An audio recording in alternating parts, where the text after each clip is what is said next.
Qu'en plein conflit irano-américain par Israël et Hamas interposé, l'Iran poursuit son escalade nucléaire. Sa récente décision d'interdire l'accès aux sites nucléaires à 8 inspecteurs, qui est une décision, il faut bien le dire, sans précédent, qui affecte gravement la capacité à contrôler le programme nucléaire iranien.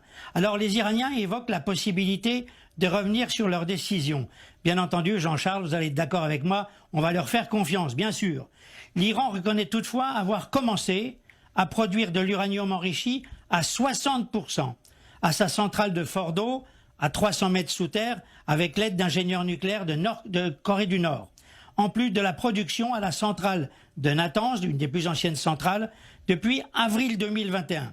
Alors voilà qui signifie que chaque jour, l'Iran se rapproche du seuil de fabrication de la bombe nucléaire, qui est de 90%.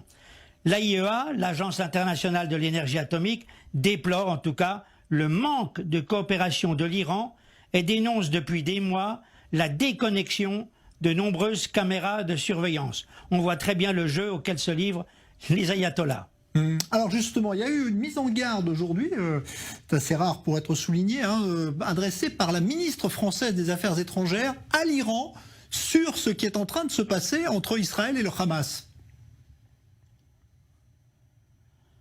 Alors, cette mise en garde de Catherine Colonna, la ministre des Affaires étrangères, est une façon de s'en prendre à la racine du mal, qui est l'Iran, suppôt du Hezbollah, qui, en dépit des difficultés rencontrées par le Hamas, n'est pas entré en action depuis le Liban, pas réellement en tout cas.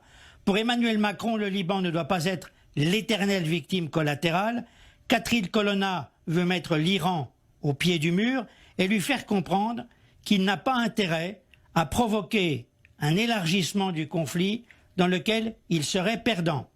Si la situation dégénère, Israël sait qu'elle peut compter sur l'imposante présence militaire américaine dans le Golfe et près des côtes israéliennes, 3 navires de guerre, 12 avions de chasse F-15, F-16, un bombardier et bien d'autres. Mais une fois de plus, en prenant du recul, on s'aperçoit que l'Amérique de Joe Biden a été trop attentiste. Elle aurait dû suivre depuis longtemps Israël pour s'attaquer directement au cancer du Moyen-Orient qu'est l'Iran. On n'en serait peut-être pas là aujourd'hui.